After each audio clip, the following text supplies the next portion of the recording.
Sir काम कसं वाटलं तुम्हाला? छान केलं गाडीचं फिटिंग ते, आणि जे एक्सपेक्ट केलं तर त्यापेक्षा चांगलं काम, उत्तम काम केलं गाडीचं. म्युझिक सिस्टम जी तुम्ही ज्या क्वालिटीची सांगितली त्या क्वालिटीची म्युझिक सिस्टमनं बसवली आहे.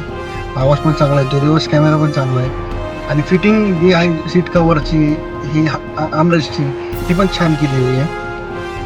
मी माझ्या मित्रांना पण रेफर करेन त्याबद्दल की कीर्ती ॲक्सेसरीज जाऊन तुम्ही काम करून घ्या.